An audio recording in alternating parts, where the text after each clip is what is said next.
Welcome students. आज हम बात करेंगे डायमेंशन ऑफ फिजिकल क्वांटिटीज में। फिजिकल क्वांटिटीज को अगर हम डिफाइन करें स्टूडेंट्स, तो हमारे पास वो क्वांटिटीज जिसमें हम फिजिकल कॉन्सेप्ट्स को जो है वो डिफाइन करते हैं, और उसमें हमारे पास दो तरह की क्वांटिटीज आ जाती हैं। एक हमारे पास स्टूडेंट्स कहलाती हैं बेस क्वांटिटीज, ठीक है। यहाँ मैं लिख भी देती हूँ कि हमारे पास एक है बेस क्वांटिटीज और एक हमारे पास है स्टूडेंट्स, हमारे पास दूसरी हैं जो कि हमारे पास कहलाती हैं ड्राइव क्वांटिटीज। अब ड्राइव क्वांटिटीज बेसिकली जो है, जैसा कि आपने पिछले लेक्चर्स में भी हमारे देखा है कि हमने बताया था कि जो हमारे पास ड्राइव क्वांटिटीज होती हैं वो बेसिकली बेस क्वांटिटीज से ही जो है वो निकली होती हैं, ठीक है। अगर बेस क्वांटिटीज की बात की जाए तो हमारे पास 7 वो बेसिक क्वांटिटीज हैं जिसके जरिए हम जो है वो फिजिक्स में बहुत सारे डिफरेंट फार्मूलाज जो हैं वो जनरेट करते हैं और उनके जरिए जो है ड्राइव क्वांटिटीज बनाते हैं। इनमें हमारे पास जो 7 क्वांटिटीज हैं उनमें हमारे पास लेंथ है, मास है, टाइम है, इलेक्ट्रिक करंट है, टेम्परेचर है, अमाउंट ऑफ अ सब्सटेंस है एंड ल्यूमिनस इंटेंसिटी है। इन सब की डिटेल जो है वो आपने बेसिक क्वांटिटीज के लेक्चर में देखी है स्टूडेंट्स। आज हम उनकी डायमेंशंस पे बात करेंगे। डायमेंशंस इन सारों की जो है वो हम डिफाइन करते हैं, उनको हम कैपिटल लेटर से डिनोट करते हैं। जैसा कि आप देख रहे हैं कि लेंथ को जो है वो हमने कैपिटल एल से डिनोट किया है, और इसकी जो जब नोटेशन करते हैं स्टूडेंट्स तो उसके लिए हम स्क्वायर ब्रैकेट्स यूज करते हैं, और उसके अंदर हम उसका जो हमारे पास डायमेंशन है उसको हम इनक्लोज करते हैं उसके अंदर। जिस तरह से लेंथ का जो मैंने डायमेंशनली डिफाइन किया तो स्क्वायर ब्रैकेट के अंदर मैंने क्या लिखा है, कैपिटल एल लिखा है, ठीक। इसी तरह आप मैथ्स को देखें तो हम कैपिटल एम को जो है वो इंक्लोज करते हैं स्क्वायर ब्रैकेट्स के अंदर। इसी तरह हमारे पास टाइम को कैपिटल टी से हम डिनोट करते हैं, और फिर उसके बाद हमारे पास टेम्परेचर है स्टूडेंट्स और अमाउंट ऑफ अ सब्सटेंस है, और इस तरह से हमारे पास अमाउंट ऑफ अ सब्सटेंस जो है वो कैपिटल एन से जिस तरह से डिनोट होता है। अगर हम देखें स्टूडेंट्स कि हमारे पास जो डेराइव क्वांटिटीज हैं उनमें हम फॉर्मूला जो है जब लिखते हैं, जिस तरह से आप देखा है कि हम स्पीड का फॉर्मूला देखते हैं, फोर्स का देखते हैं, तो ये सारे हमारे पास क्या है, ड्राइव क्वांटिटीज हैं। और इनको हम बेसिकली यही जो हमारे पास बेसिक क्वांटिटीज हैं इनकी डायमेंशन यूज करके हम ड्राइव क्वांटिटीज की जो है वो डायमेंशंस बनाते हैं, ठीक। अब इसकी थोड़ी सी हम प्रैक्टिस कर लेते हैं स्टूडेंट्स कि हम किस तरह से इसको लिखेंगे। जिस तरह से अगर आपको मैं एक एग्जांपल के तौर पे अगर हम कहते हैं कि मुझे स्पीड की जो है वो डायमेंशन मैं निकालना चाहती हूँ, ठीक है।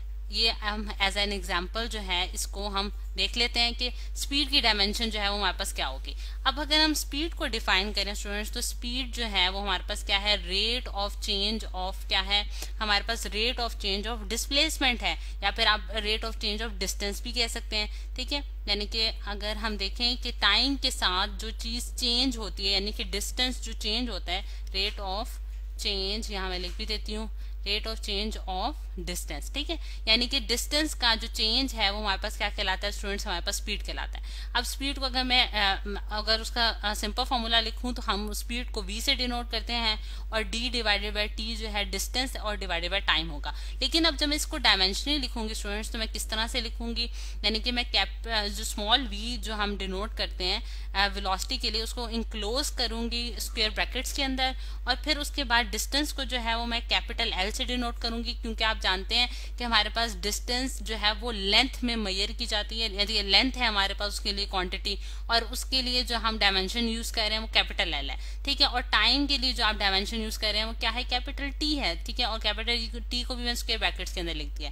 तो ये और इस चीज को आप इस तरह से भी लिख सकते हैं कि कैपिटल एल जो है और टी जो है वो हम उसके ऊपर इनवर्स यानी कि -1 का निशान डाल देंगे, क्योंकि 1/t है तो t की पावर -1 हो जाएगी, ठीक है। यानी कि वो मैंने उसको जो है न्यूमिनेटर में लिख दिया है, डिनोमिनेटर से उठा के मैंने उस क्वांटिटी को न्यूमिनेटर में लिख दिया। अब ये जो है ये हमारे पास इस क्वांटिटी को जो है स्टूडेंट्स मैं कंबाइन करके भी लिख सकती हूँ। यानी कि अगर मैं v की डायमेंशन लिखना चाह रही हूँ तो मैं उसको किस तरह से लिख सकती हूँ स्टूडेंट्स कि हम l और t की पावर -1 जो है वो कंबाइन होके मेरे पास डायमेंशन बन जाएगी वेलोसिटी की, ठीक है। या फिर आप स्पीड भी कह सकते हैं इसको। अब अगर हम देखें तो हमारे पास इसमें एक सेकंड एग्जांपल जो हम कंसिडर कर सकते हैं वो है कि मैं अगर फोर्स, यानी कि फोर्स हमारे पास कि आप जानते हैं कि पुल और पुश हम जब करते हैं बॉडी को तो उस पे हम कोई ना कोई फोर्स लगाते हैं पुल या पुश करने के लिए बॉडी को, ठीक है। तो उसकी क्या डायमेंशंस होंगी हमारे पास, ठीक है। ये एक सेकंड एग्जांपल के तौर पे हम देख लेते हैं कि उसकी डायमेंशंस हम किस तरह से निकालेंगे।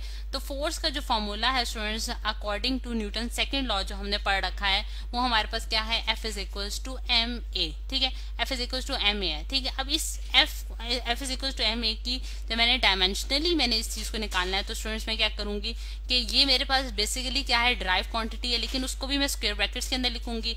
और मैथ्स क्योंकि हम जानते हैं कि हम कैपिटल M से डिनोट करते हैं, ये हमारे पास एक बेसिक क्वांटिटी है। अब एक्सेलरेशन जब आ जाता है, एक्सेलरेशन क्योंकि अगेन एक ड्राइव क्वांटिटी है, लेकिन ड्राइव क्वांटिटीज भी हमारे पास बेसिक क्वांटिटी से निकली हैं, जो कि हम एक्सेलरेशन को अगर मैं डिफाइन करूं स्टूडेंट्स तो हमारे पास क्या होता है कि मतलब कि हमारे पास rate of change of distance है पर यूनिट टाइम, यानी कि स्क्वायर ऑफ द टाइम के लिहाज से, ठीक है। तो यानी कि डिस्टेंस यानी कि d divided by T square हो जाएगा हमारे पास, d divided by T square, ठीक है। तो ये हमारे पास फॉर्मूला है एक्सेलरेशन का। तो इस चीज को मैं किस तरह से लिख सकती हूँ, यानी कि कैपिटल L डिवाइडेड बाय, मतलब कि इस पूरी क्वांटिटी डिवाइडेड बाय हमारे पास क्या होगा, टाइम, क्योंकि कैपिटल T से हम डिनोट करेंगे, और उसकी जो है का होल स्क्वायर हमारे पास आ जाएगा, ठीक। ये चीज हमारे पास होगी। अब इसी चीज को स्टूडेंट्स हम लोग मतलब कि इसकी डायमेंशन को अगर थोड़ा सा हम रिजॉल्व करें, यानी कि थोड़ा बेहतर बनाने की कोशिश करें, तो हम किस तरह से कर सकते हैं कि कैपिटल M मैंने ब्रैकेट के अंदर लिख दिया है,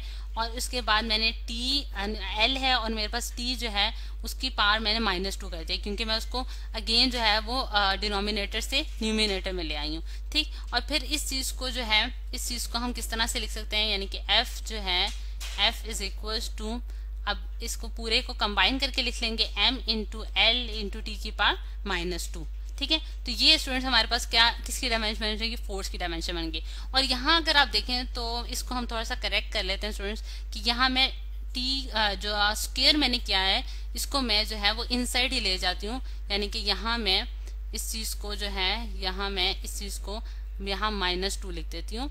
ये देखें, अगर मैं इसको यहाँ -2 और फिर उसके बाद सॉरी यहाँ +2 आएगा, क्योंकि अभी मैं इसको न्यूमिनेटर में नहीं लेके गई, ठीक है। तो मेरे पास ये आप ब्रैकेट के अंदर जो है उसका स्क्वायर करते हैं उसको, ठीक है। ये चीज यहाँ क्लियर होगी स्टूडेंट्स कि हमारे पास फोर्स की जो डायमेंशन आ गई वो हमारे पास क्या आ गई, ML T की पावर -2। तो इस तरह से स्टूडेंट्स हम डिफरेंट जो हमारे पास क्वांटिटीज हैं, फोर्स है, एक्सेलरेशन है, फिर उसके बाद हमारे पास और डिफरेंट जो क्वांटिटीज हमने डिराइव क्वांटिटीज जो हमने पढ़ रखी हैं उनकी डायमेंशन जो है वो हम इस तरह से निकाल सकते हैं।